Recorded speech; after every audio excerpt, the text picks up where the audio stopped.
Honorable members, the next nominee is now here before you.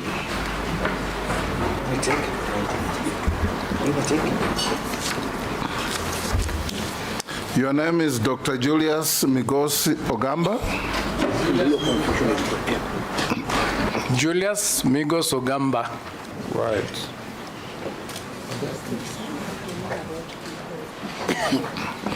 Welcome to this Committee of Parliament that is going to speak to you, interrogate you, to assess your suitability to hold the office to which His Excellency the President has nominated you. I'm the chairman of this committee, Speaker of the National Assembly. Sitting here on my right is the Deputy Speaker of the House, Honorable Gladys Boss. On my left is our Deputy Clerk, Sarah Kyoko. I'll invite members to introduce themselves, starting with Honorable Naisula. Naisula Lesuda, MP Samburu West. Thank you, Mheshimiwa. Rinat Mohammed, MP Suna East. Thank you, Mheshimiwa. Nelson Koech, MP Belgut. Thank you. David Kosing, MP Pokot South. Thank you. Gikaria David, Nakuru Town East. Thank you. Now on this side. Masem Mary, MP Teso South. Thank you. Abdul Rahim Daud, MP Nordimenti, Meru County. Thank you, Mheshimiwa.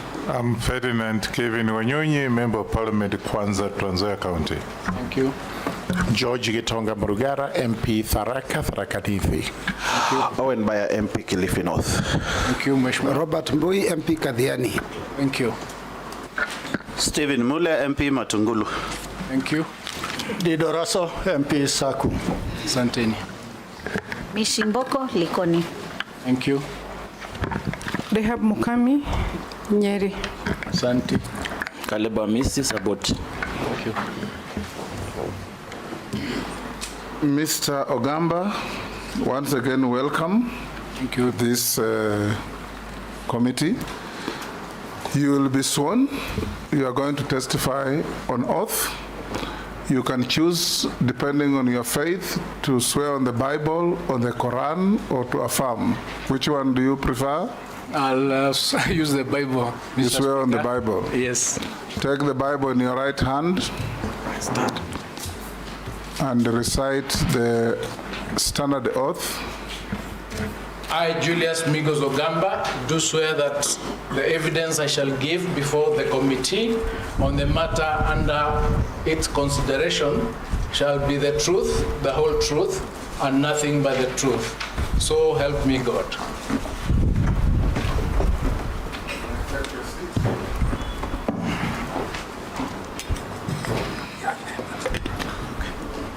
Before we start, can you pass on your documents to the clerk so that she can be able to verify documents you're carrying against the documents submitted to us? Very good.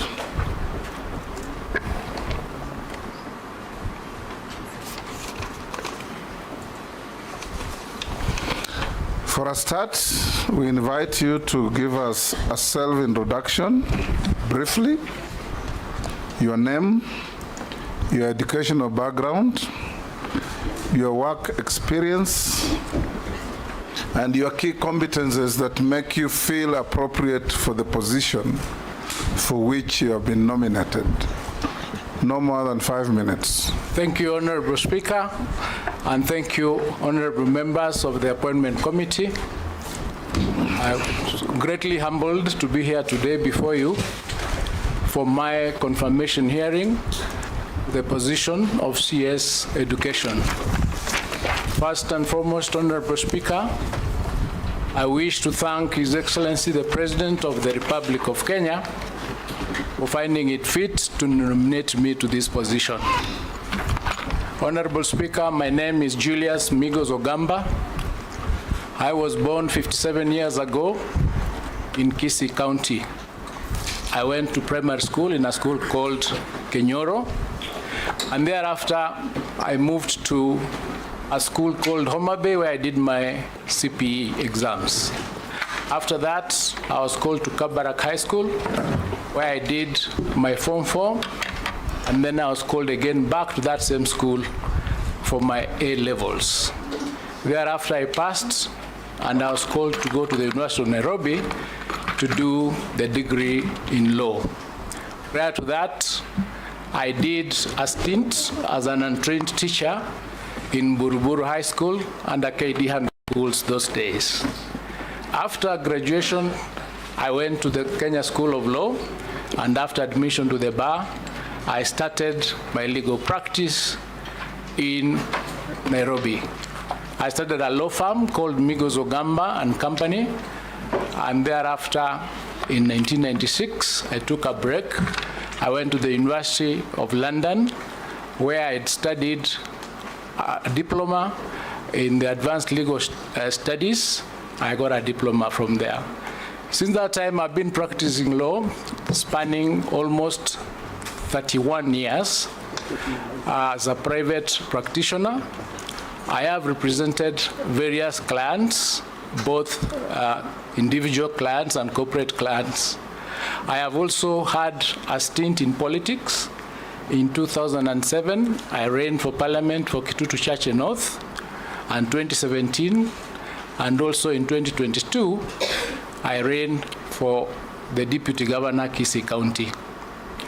In the year 2023, Honorable Speaker, I was appointed to chair the KenGen board, where I've had the opportunity to lead the board and the leadership team in that organization. I provided leadership since that time until I'm still a chair there. So I know that in leadership, you learn to lead organizations. You also have the opportunity to study in that organization. Honorable Speaker, in terms of my suitability to this position, I have had an experience, a large experience in handling complicated matters in court. I have also had the opportunity to understand what the education docket entails.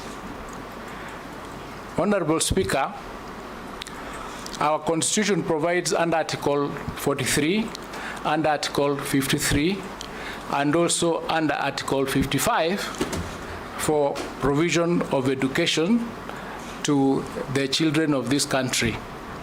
And the Ministry of Education, under the Basic Act, the Basic Education Act, and also the TVET Act, plus the Universities Act, expands that mandate so that the provisions therein are espoused and has to be undertaken by the Ministry of Education. The role of a CS, Honorable Speaker, is to ensure that those provisions, that mandate, is undertaken by offering leadership in policy and putting the team together so that they achieve the goals in that particular act. That will do. I will invite the Deputy Speaker to be the first to ask you a question.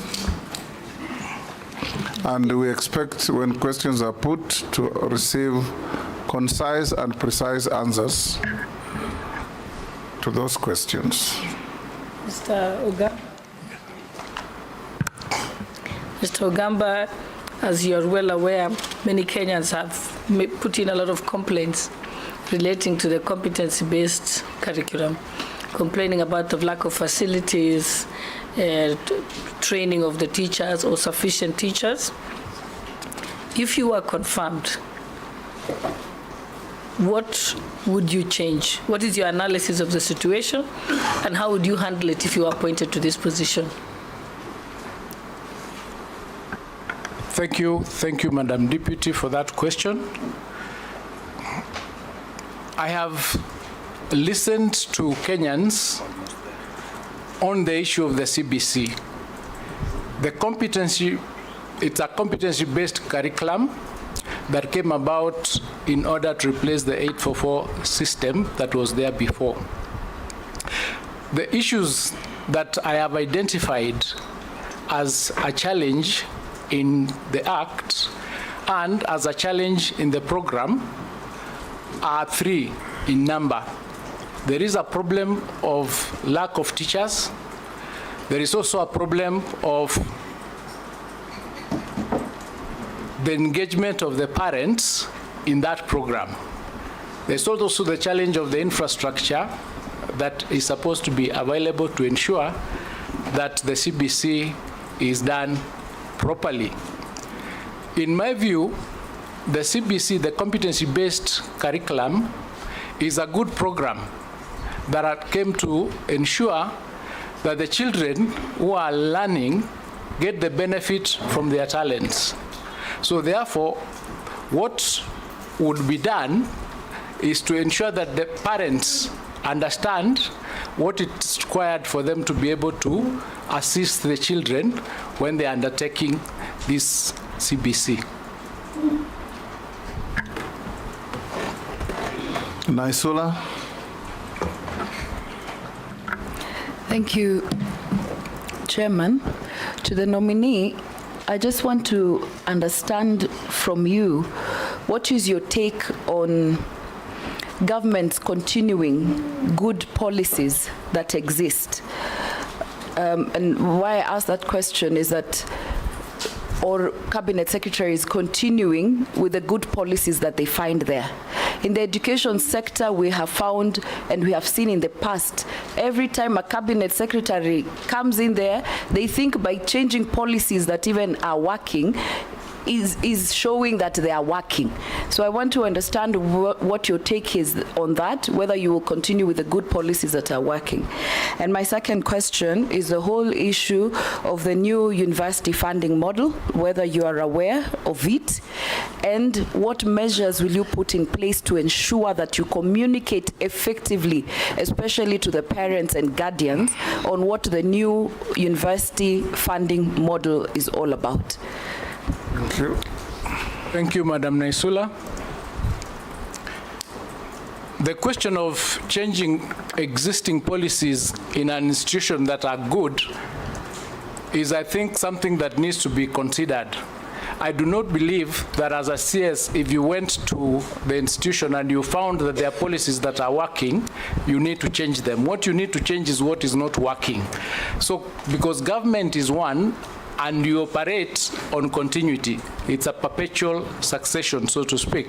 So if you find that a particular policy is working well, you do not need to change it. What you need to do is change that which is not working. On your second question on effective communication, it is true that there is a challenge with effective communication because some of the policies are complicated. So when they are not unbundled sufficiently for the public to understand them, it brings a bit of a challenge. I think what is not in doubt is that the university funding that you refer to, without a doubt, is a good program. It's a good program because the initial funding that existed was a funding that was going to universities as a block. And in that sense, each and every student was getting it without relating what they are receiving to their needs. The new funding model is a model that is based on the need of the student and the costs of the program. So that if, for example, you are able to fund your education, then based on the fact that been a clear audit to find out, for instance, how many students do we have who need resources? How many funds do we have that cover these students? How many organizations are giving various assistance to these children? How many people are contributing every day towards the school fees of these children in the country? In other words, how much money is the whole country spending on education? so that we can come up to a decision on how that money can be harnessed in order to service the education sector and ensure that all the children in the country actually get free education as stipulated in the Constitution. So I said I would take up the challenge and work with all the stakeholders to find a solution to the funding problem. The second problem that I realized needs to be tackled is there are a lot of good policies and good laws in the education sector. But I realized that perhaps we are not adhering to those particular policies. What do I mean? I mean there is nothing in the education sector that is not provided for, but people are not obeying, or they are not faithful to those policies. So we have a problem of implementation of those policies, hence the need to find a way of ensuring that implementation is up to date. The question of the new curriculum-based, the competency-based curriculum that came about, it actually started in 2012. The 844 system, it came to replace the 844 system, which was basically exam-based. Exam-based in the sense that you have children doing exams. When they don't pass, the ones who pass go to university or to colleges. The ones who don't pass lose their way in the middle. So it became necessary to come up with a competency-based curriculum that recognizes the competencies and the talents of the other children who may not be as good as in the exams. That is why it is a program that will help, that carries every child along.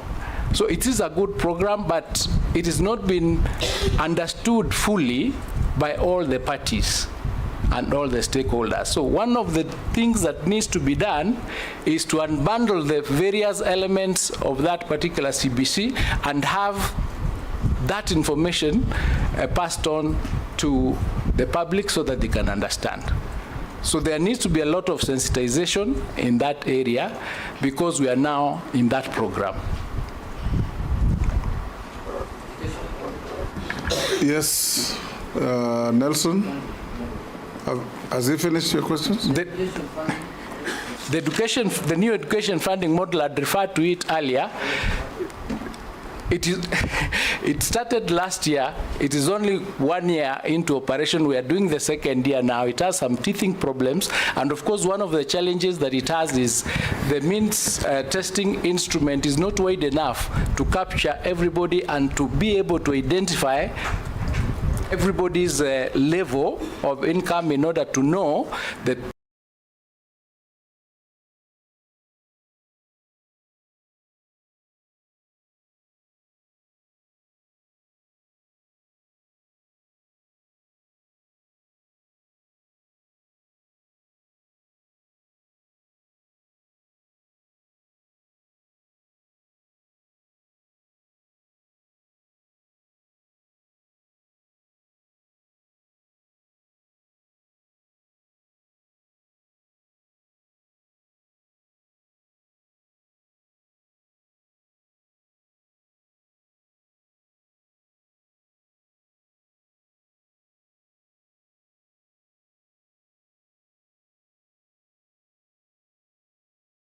than even the Form 1s. All communication circulars from the ministry have been disregarded. What are you going to do? And we're receiving concerns from Kenyans telling us how we are splashing money at all levels by various institutions, NGCDF, county government, I don't know, there's presidential bursary. There are so many bursaries.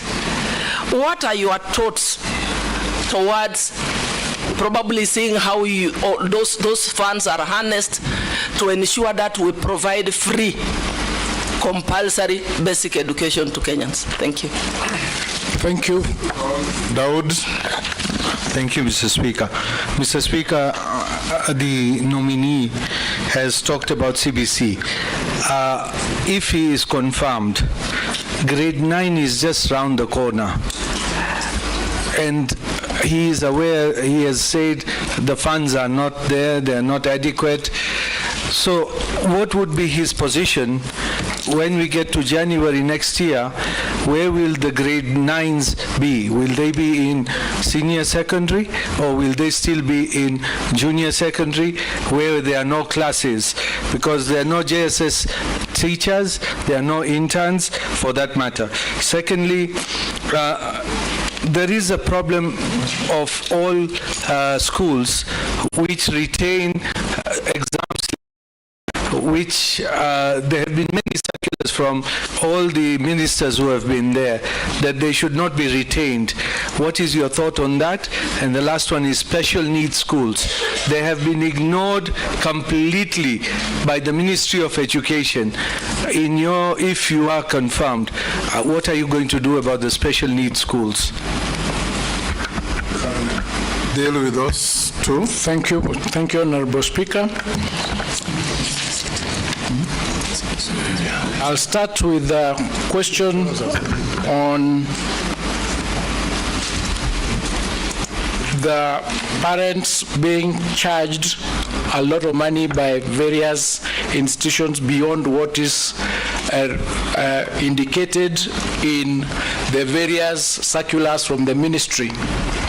Honorable Speaker, the problem, as I understand it, is a problem that arises out of the Constitution with the formation of the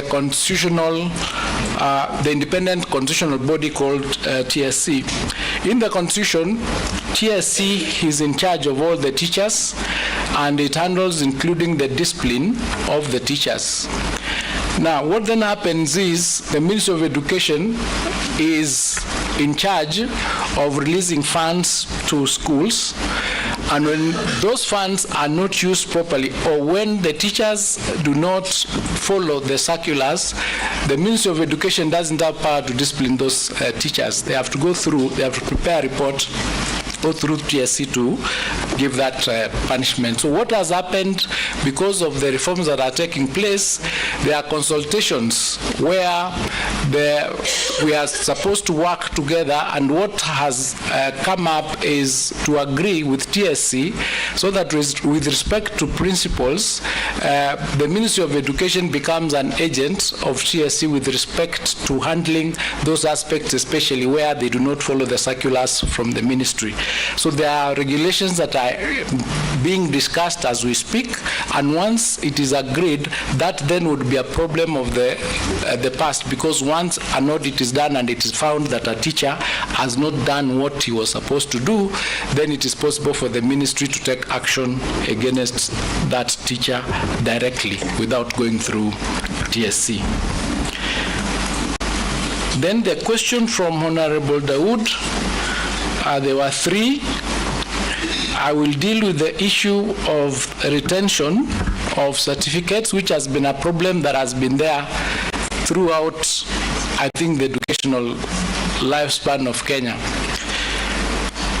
As I understand it, the schools are only agents of the National Examination Council with respect to certificates, so they are not supposed to retain the certificates. But there is a problem, and the problem is the retention of the certificates is because of non-clearance of fees, for example. So there is need to balance the question of the school needing its fees and the student requiring to have its certificate.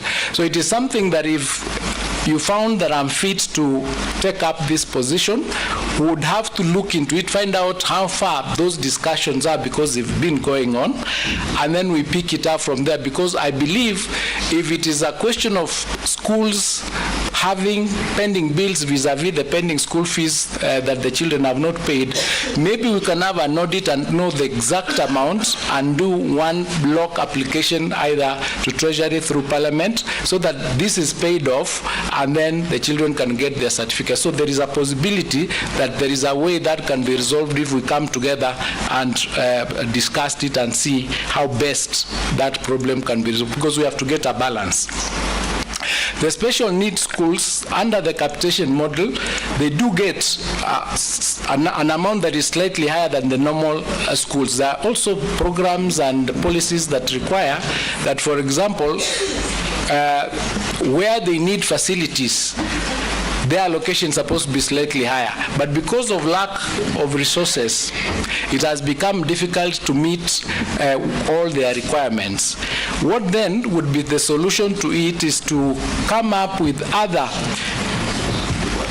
programs or other thoughts where maybe we will get partners to partner with them so that we can be able to handle the other extra requirements as an institution. But it is not something that I can here and now make a decision on what will be done, but I know that it is a problem that needs to be handled. Some of the children that have disabilities and other challenges are also in the normal schools and they're integrated in those schools, but the programs or the provisions that require those schools to have the special needs like ramps in those schools, some of them have not been done, but again that's because of the lack of resources. So really, if we are able to get resources, then we'd be able to handle that. On the question that he asked, Honorable Daud asked about the junior school, where it will be domiciled, I think the Presidential Task Force went through public participation and they made a recommendation that the junior school needs to be domiciled in the current primary schools, so that the reasons were two mainly. The first reason was because it is going to be cost effective because we have an extra 2 classes that is standard 7 and 8. And then the other one was the issue of cost to the parents, where they felt that if they were to move to secondary school, they'll need to pay more for those uniforms and such other things. There was also the question of age, because it was felt that these children are much younger, and if they went to join their older brothers in high school, there might be a challenge there. So there is a decision that has already been reached that these schools, these children, this year 9 will be domiciled in. There's a point of order here from the Deputy Speaker. No, I'm saying when you say the age, you say it very lightly, because the age is a 10-year-old. Yes. Going to be able to be mixed with, children of the other gender and who are 18. There's a likelihood of sexual abuse. Yes, that is the reason. Yeah, so make sure that yes. I'm very passionate about. It was a well thought out decision because of those challenges where the older boys would perhaps, I wouldn't know, but they would perhaps end up molesting the younger boys, and that brings other challenges. Point of order. But Mr. Speaker, the ones who would be in grade 9 would be the same age the Form 1s were before. So there are no 10-year-olds to go to grade 9. But what I am asking the nominee, grade 9, they do not have the classes in the junior secondary schools or the primary schools, where if you are confirmed, and it's only 3-4 months left, if you are confirmed, where are you going to take those grade 9s? And we do not even have labs in the primary schools or JSS. So where are you going to take them? It's only 3-4 months remaining. We need to think about it. Very quickly, while in the high schools, we will have empty 2 classes and a laboratory or 2 which are full there. So I don't know what we will use those classrooms for while we don't have them in the primary schools. Yeah, I was actually coming to that. Thank you for those interjections. When the decision was reached that grade 9 or the junior school will be domiciled in primary schools. Migos. Yes. You are answering questions as if you are a minister in office defending a position. You are a nominee minister. The questions being put to you is for you to tell this committee whether what they're asking you, the vetting members, whether what they're asking you is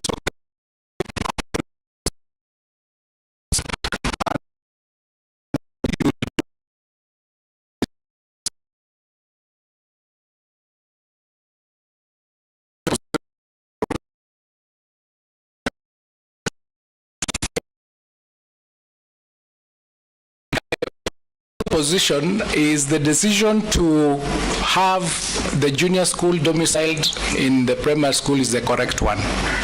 And it is a position that if you found it fit for me to become minister, I would enforce. And how would I do that? An audit has been done to determine that there are 16,000 classrooms that are required. So far, 3,500 are under construction and they're likely to be ready in the next 2 or 3 months. The other 7,500, I understand, are supposed to start in October and they'll take 3 months. The shortage that will be there then comes to 5,000. This 5,000, then we have to do a systematic check to find out whether the adjacent schools where there will be no Form 1s, the children can go and study in those particular classrooms. No point of order, Chair. So yes, Majority Leader. Chair, I had skipped asking a question because I had wanted to hear the nominee. Now that I've had him and you have put the question very well to him, the paraphrased what the Honorable Dawood was asking. And he's telling us that he is confident JSS grade 9 would sit well in primary schools, whereas many of us in this room, because we are dealing with these issues on a day-to-day basis, there are members in Parliament who will tell you there are schools that are 20, 15 kilometers apart. So if you tell us that you will have some kids taken to a school neighboring where they'll be hosted, then I can tell you it's going to be very impractical. And I think the direct question we wanted to hear from you, Mr. Ngozi, was, let me start from where Kenyans are asking, because they were asking, you are the running mate of the former cabinet secretary, Ezekiel Machogu. Kenyans have been asking, is this the right person for the job, or is he going to just be an appendage of the person he was running as deputy governor for? You are now telling us that you are confident what had been started before you even get to the ministry would work. And we have 8 classrooms, for instance, in a primary school. Secondary schools have at least 4 classrooms in a single stream school. If you take grade 9 to the primary school, you need to construct a classroom and leave a classroom empty in the secondary school. You will have no laboratories in the secondary schools, in the primary schools, whereas you have them in the secondary schools. You are telling us you need 16,000 classrooms. You said here that one of the challenges, or rather any problem that you have identified in the ministry from the briefing probably you have gotten from the PSS and other ministry officials, relates to funding.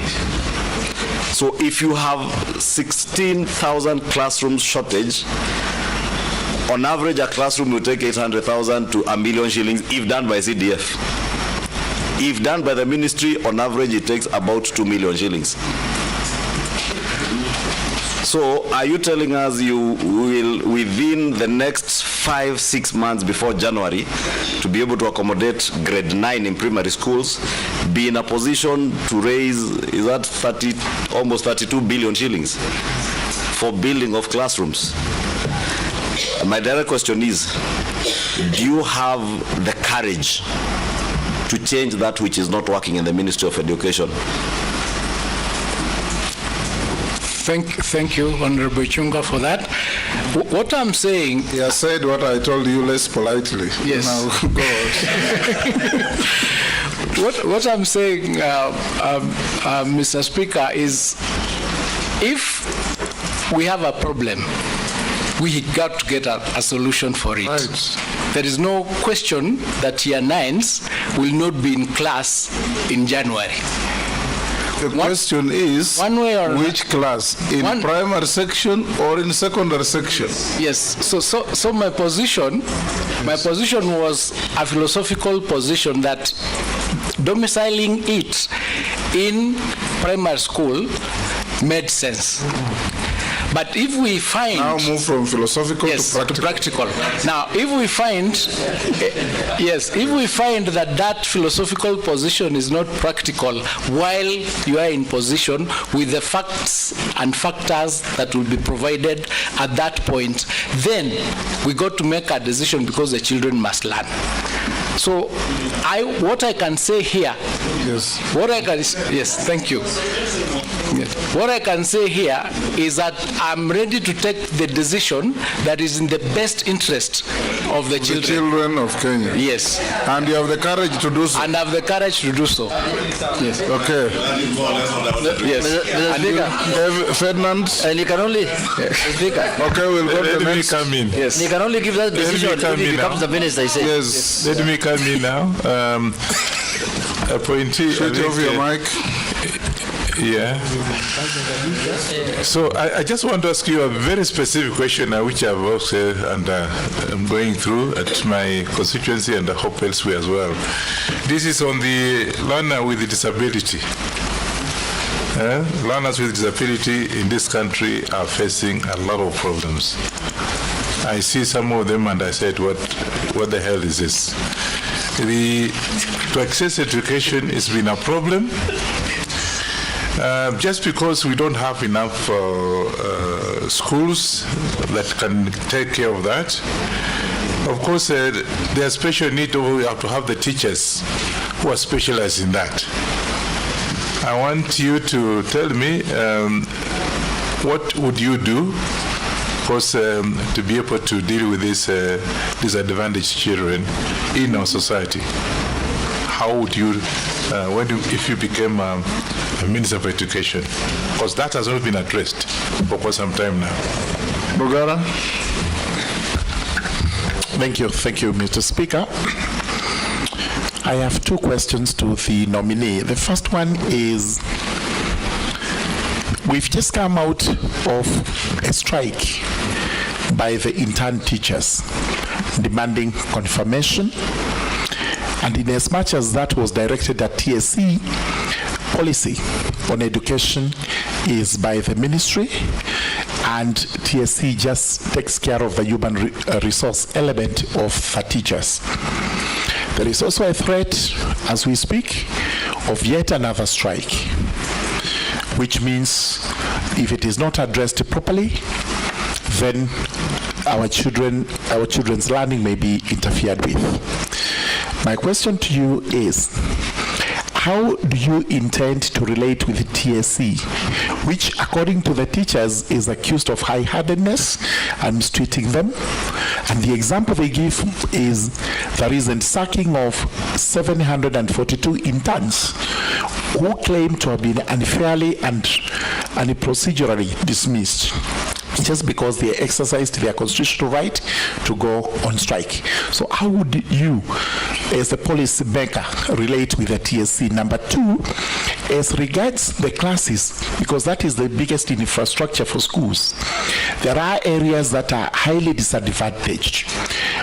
Would you espouse a policy of affirmative action in respect of areas where these classes and classrooms are highly required?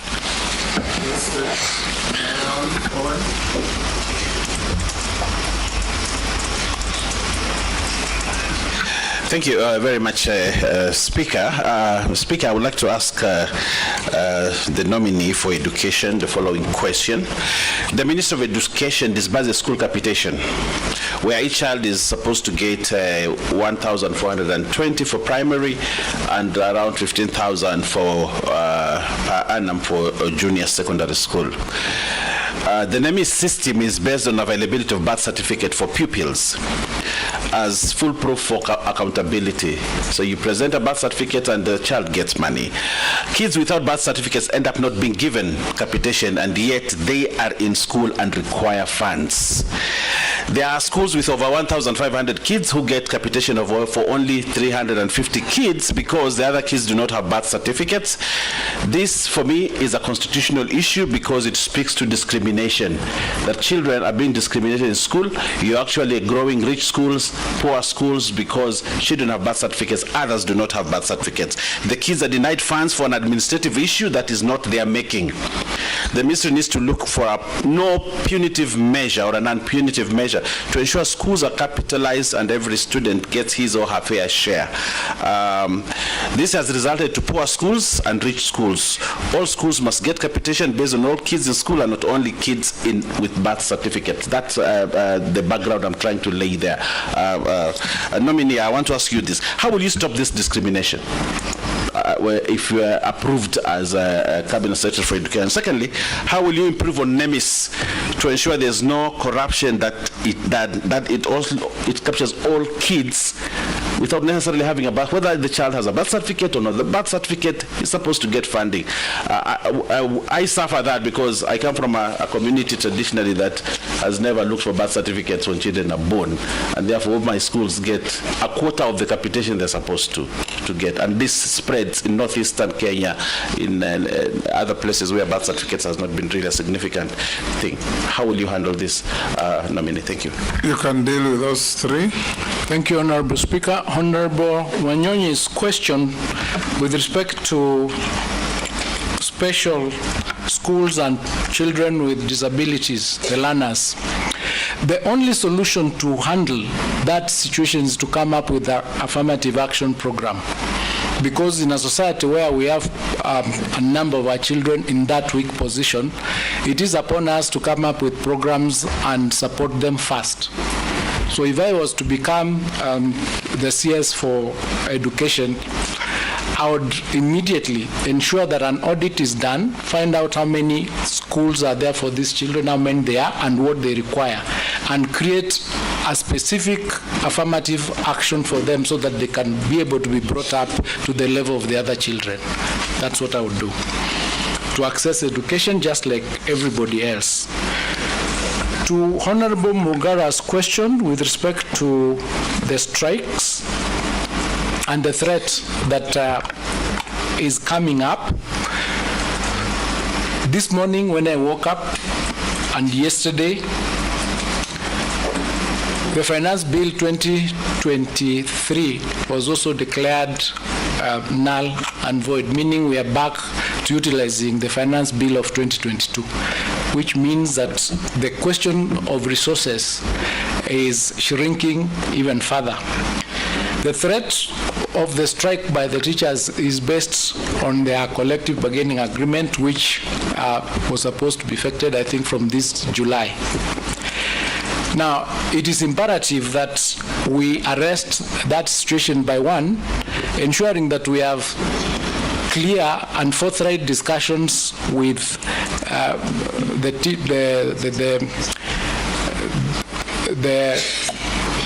the unions, so that we are able to come up with a solution, because they also live in this country. And why am I saying that?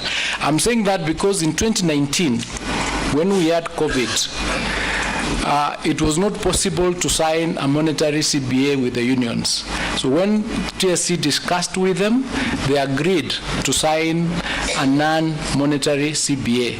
That gives me hope that these are Kenyans and they'll be able to see the real situation on the ground and will agree to come up with a working solution, even if it is to defer some of their needs so that they do not go on strike. On the high-handedness of TSC, I plan to have discussions and meetings with them because I believe that sometimes what creates friction is maybe non-discussions or non-meetings with these other colleagues or other players in the sector. One of the things that I think works, and I've seen it work from Kengen, where I come from, is when people have different positions and then you shoot letters to each other, then it becomes even more complicated. If we were to have the issues reduced and then we sit together, we will be able to find out what is the problem, what is the reason why they are not following or they are not adhering to the circulars that are being issued. The reason is because all of us, the Ministry of Education, the TSC, the unions, the associations, the stakeholders, the sponsors, the religious sponsors, all of us are working for the children of Kenya. So if the interest is that of the children, we should be able to get a solution to whatever problem that we face if we discuss it openly. With respect to disadvantaged areas where we need to ensure that the children have their particular classes, it is a problem that needs to be solved. And one of the ways this can be done is by partnering with other organizations. For instance, you would work with organizations to build affordable classes from which then we could lease and pay them in installments. So we could look at the situation the way it is and come up with affirmative action to ensure that those classes are there, because those children will be disadvantaged if we don't organize for them to have the classes to be able to study. Honorable Owen, the question on the children not being captured in NEMIS. It is true. The NEMIS tool is based on the birth certificates. And where there is no birth certificate, the children are not captured. If they are not captured, then they don't get the capitation. So it is straight away a discrimination on those children, because the Constitution under Article 53 does not say the children that are supposed to be funded have to have a birth certificate. It just says the children of Kenya must get their education. So what has happened after that, I think problem was raised with the ministry. A group or a team was formed, and they have undertaken a physical census, a 50-day physical census of the children in the country, and that exercise is ending tomorrow. Once that is done, those children will be fed into the system. In the meantime, the NEMIS is not comprehensive enough. So there's a proposal to come up with a larger ICT program, which we are calling KEMIS, the Kenya Education National Management Information System, whereby it will capture not only the children from